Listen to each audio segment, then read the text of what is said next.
తప్పకపోతే ఏమో గాని, లేకపోతే బ్రాహ్మణ హత్య మహాపాపం. బాబు పోటీల ముందు దేవుడికి అభిషేకం చేయడం మానవైతే పంతులు గారు నిన్ను పంపించమన్నారు. చూడు తాతయ్య, పోటీలో పాల్గొనేది నువ్వు. నీ చేత్తోనే అభిషేకం జరగాలి. నువ్వు వెళ్ళు. సరే, మీరందరూ పోటీలకు వచ్చేయండి. సరే తాతగారు, నేను మీతో గుడికి రావచ్చా? రామ్మా.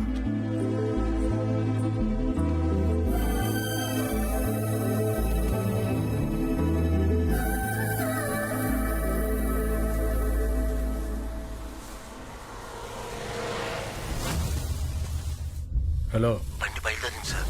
సరే.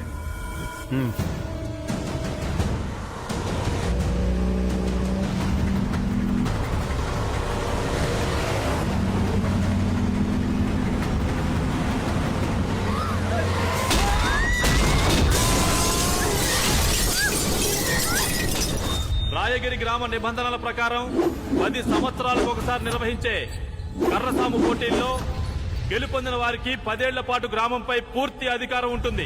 శ్రీ పిచ్చయ్య నాయుడు గారు ఈ సంవత్సరం కూడా స్వయంగా బరిలోకి దిగుతున్నారు. ప్రత్యర్థి శ్రీ గుండప్ప గౌడ తరపున రాహుల్ వడయార్ బరిలోకి దిగుతున్నారు. తిప్పు సామి తిప్పు.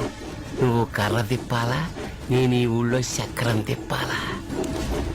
ఒరే పొట్టి పంతులు, నీ ఫోన్ కాల్ పుణ్యమని ఆ నాయుడు మనవడు ఈ పాటికి పైకి పోయి ఉంటాడు.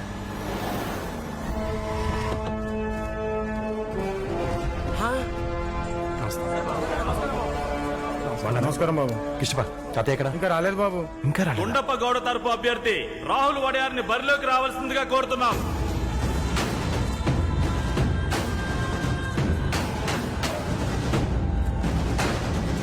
సామి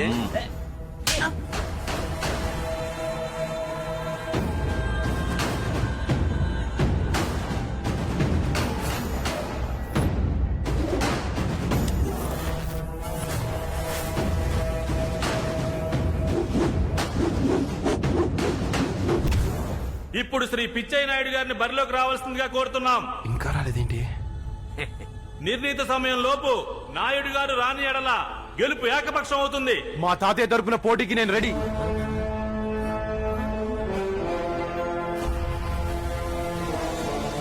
వద్దు బాబు, వాడు రాక్షసుడు. ప్లీజ్, నా మాట విను. వద్దు. మా తాతయ్యని గెలిపించడం కోసం నేను చావడానికి సిద్ధం. అబద్ధం.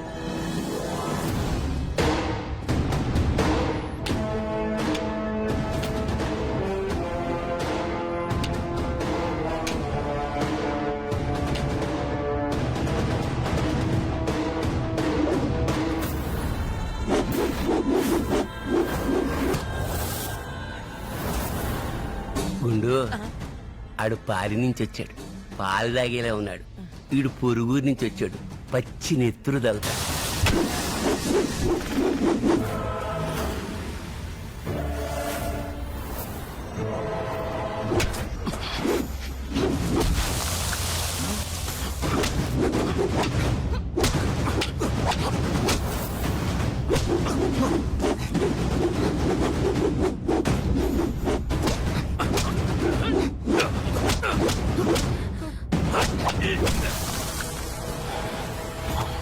గుడికెళ్తున్నా నిన్ను కార్ యాక్సిడెంట్ లో లేపేద్దామనుకున్నా.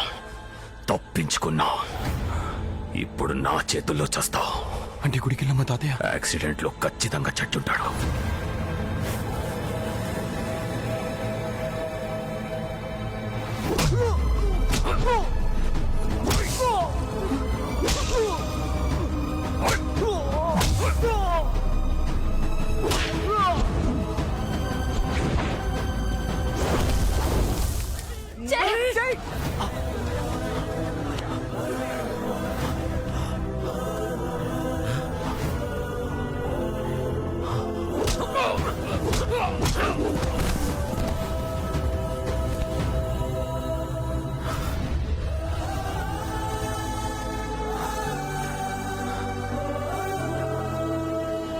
ఆటెప్పుడు కసితో కాదు, క్రమశిక్షణతో ఆడాలి.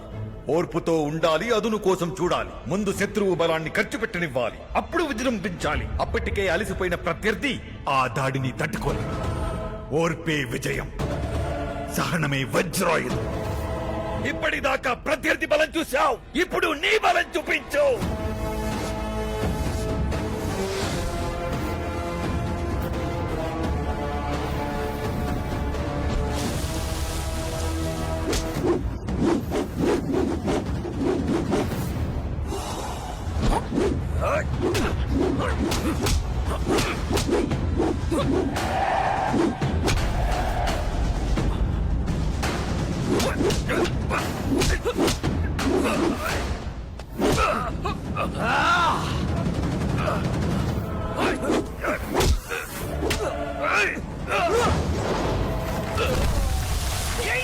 ఆగండి!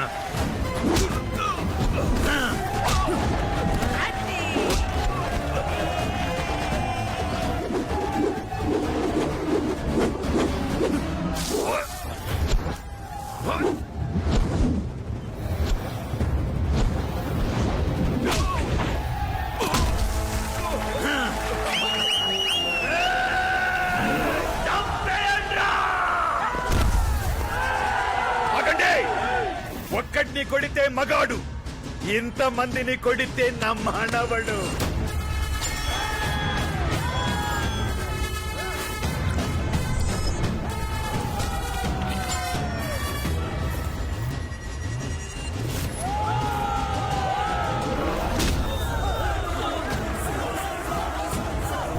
అది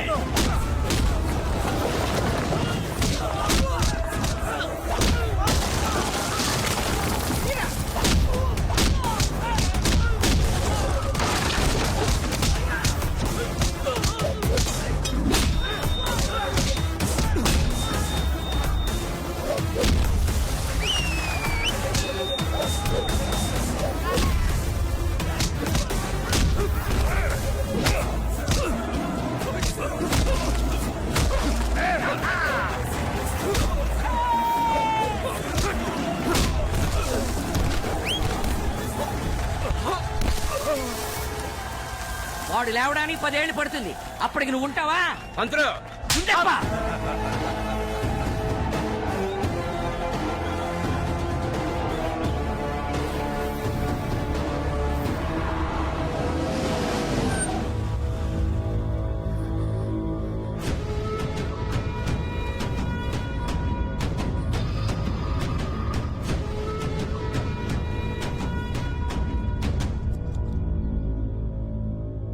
నువ్వు నా ఇంటికొచ్చి నా చెల్లెల్ని తీసుకెళ్ళినప్పుడే నీ కళ్ళలో నా చెల్లెలి పట్ల ప్రేమని గమనించాను. ఇప్పుడు నా చెల్లెలు కూడా నీ ప్రేమని గుర్తించి నిన్నే పెళ్లి చేసుకోవాలనుకుంటుంది.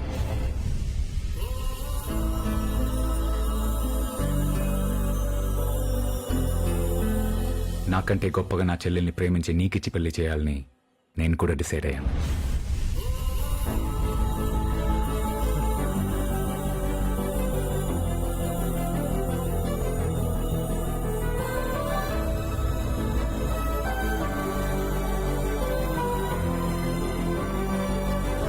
మీరా, you are my first love. నువ్వు సిద్ధార్థ్ గురించి చెప్పినప్పుడు చాలా బాధపడ్డాను. ఎప్పుడైతే నీ ప్రాబ్లం గురించి చెప్పావో నువ్వు నాలా బాధపడకూడదని మీ ఇద్దరిని కలపడం కోసం ఇక్కడికి వచ్చాను. మీరా సిద్ధార్థ్ నేను వదులుకోవడానికి కారణం తన ఫ్యామిలీ. వాళ్ళకి ఏమవుతుందన్న భయం. అది అతని ఫ్యామిలీకి ఇచ్చే ఇంపార్టెన్స్. రేపు సిద్ధు నేను పెళ్లి చేసుకుంటే నువ్వు తన ఫ్యామిలీ అవుతావు. అప్పుడు నీ కోసం ఎన్ని వదులుకుంటాడో, ఎన్ని సాక్రిఫైస్లు చేస్తాడో ఆలోచించు. ప్రేమించే ప్రతి వాడికి యుద్ధం చేసే శక్తి లేకపోవచ్చు, కానీ గుండె నిండా ప్రేమ ఉండాలి. అది సిద్ధార్థకుంది.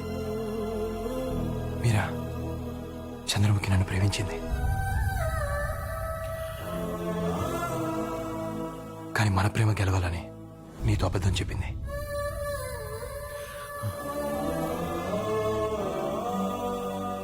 నిజానికి నేను కూడా చంద్రముఖి గతం విన్నప్పుడే తనకి తోడుగా ఉండాలని నిర్ణయించుకున్నాను. ఇప్పుడు నన్ను కాపాడుకోవడం కోసం తను ఏం చేసిందో తెలుసా?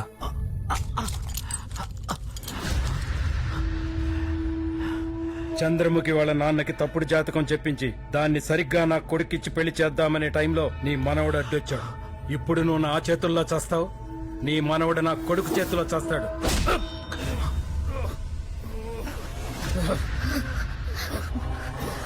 నిన్ను చంపుతుంది నాకు మా నాన్నగారికి చేసిన ద్రోహానికి కాదు, మంచి మనుషుల్ని చంపాలనుకున్నందుకు. తాతగారు, మీరు వెళ్ళి చేయని కాపాడండి.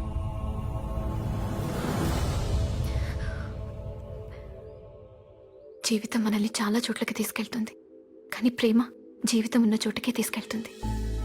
చే, నీలాగే ఆలోచించే అమ్మాయి నీకు దొరకడం నీ అదృష్టం. I'm very happy for you. Congratulations. Meera, ఇన్నాళ్ళు నేను మీ ఇద్దరిని కలపడం కోసం ఇక్కడికి వచ్చాను అనుకున్నాను, కానీ మా ఇద్దరిని కలపడం కోసం నువ్వు యూరోప్కి వచ్చాను అర్థం చేసుకున్నాను. Thank you.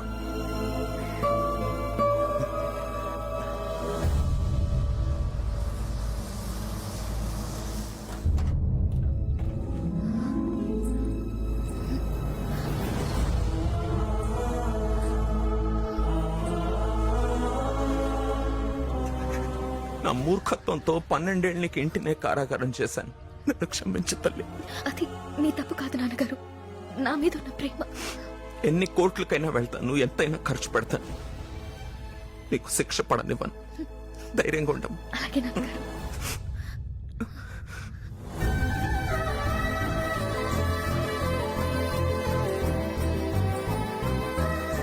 జై, మీరా చాలా మంచి అమ్మాయి. మీ పెళ్ళికి నేను రాలేకపోవచ్చు. కంగ్రాట్స్. మీరా నా జ్ఞాపకం, చంద్రముఖి నా జీవితం.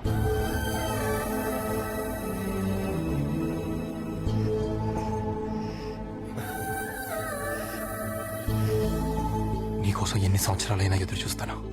Love you.